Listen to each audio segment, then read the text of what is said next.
Hello friends, garden and kitchen লাভার শেফালি চ্যানেলে সবাইকে স্বাগত জানাই।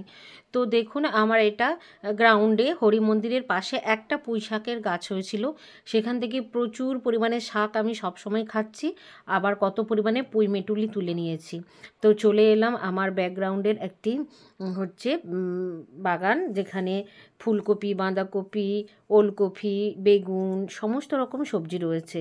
তো একটা ওলকপি তুলে নিলাম। এখানে দেখুন কতগুলো ফুলকপি অলরেডি ধরে আছে। রোজই এখান থেকে একটা করে ফুলকপি হারভেস্ট করছি, আর বাঁধাকপিটাও রেডি হয়ে এসছে। তো সমস্ত ফুলকপিগুলো এইভাবে পাতা দিয়ে আমি ঢেকে রেখেছি, যাতে না হনুমান দেখতে পায় বা যাতে না নষ্ট হয়। আর এখানে আমি ছাই ছড়িয়েছিলাম যাতে এগুলোতে জাপ পোকা না লাগে, সেই জন্য। তো সেইটা ছাইটা ধুয়ে নিলে পরিষ্কার হয়ে যাবে।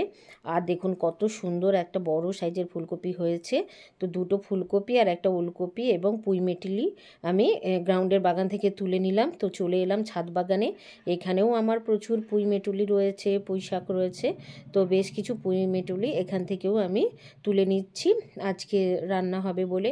আর এই সবজিটা কিন্তু খেতে খুবই টেস্টি। শীতকালে এই পুঁই মেটুলিটা পাওয়া যায়। আর এটা আলু দিই না, সরি, অনেকে চাইলে আলু দিতে পারেন। বেগুন, বড়ি, বিনস বা শিম দিয়ে চচ্চড়ি রান্না করতে পারেন, খুব সুন্দর কিন্তু হয় এটা খেতে। তো কিছুটা পুঁই মেটুলি এখান থেকেও তুলে নিলাম। তো আরও কী কী সবজি রয়েছে চলুন সেটা আপনাদের সাথে শেয়ার করছি। এখানে একটা দেখুন বেশ বড় সাইজের কুমড়ো রেডি হচ্ছে, আর কয়েকটা কুমড়ো ফুলও তুলে নেব পকোড়া করার জন্য। প্রতিটা কুমড়ো গাছে একটা করে কিন্তু বেশ বড় সাইজের কুমড়ো ধরেছে। এখান থেকে ওটা তুলে নেব। আর দেখুন এই প্লাস্টিকের ভেতরে বেশ কুমড়োটা বড় হচ্ছে। প্লাস্টিকটা ফুটো করে দিয়েছি যাতে না ফল ছিদ্রকারী পোকা এটাকে নষ্ট করতে পারে। আর দেখুন বিমস গাছেও কিন্তু বেশ সুন্দর বিমস হয়ে গেছে। এবছর আমি খুব বেশি বিমস গাছ করতে পারিনি ইঁদুরের জন্য, সমস্ত বীজ কিন্তু খেয়ে চলে যেত। মাত্র 3টা বিমস গাছ রয়েছে।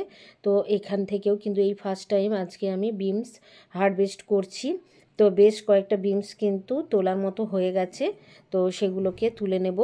তো এখানেও দেখি নিচের দিকে বেশ ঝুলে আছে কয়েকটা, তো এখান থেকেও আমি তুলে নেব।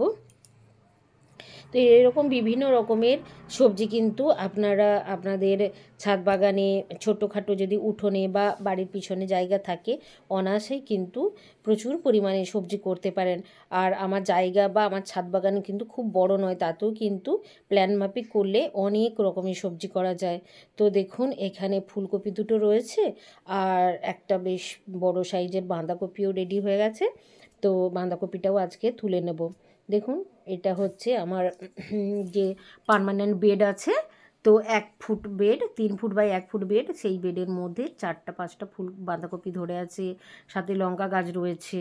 তো বাঁধাকপিটাকে তুলে নিলাম। এর যে পাতাগুলো শাক ভাজা খাওয়া হবে এবং বাঁধাকপিটা খাওয়া হবে।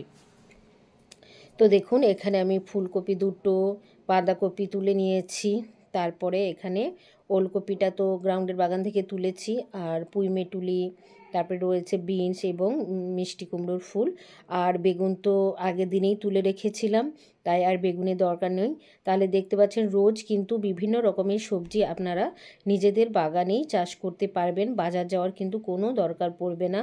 তো এরপরেই কিন্তু আমি গরমের সবজি বসিয়ে দেব, তার ভিডিও অবশ্যই আসতে চলেছে। সাথে থাকুন, সঙ্গে থাকুন, দেখতে পাবেন কি কি সবজি আমি গরমে লাগাতে চলেছি।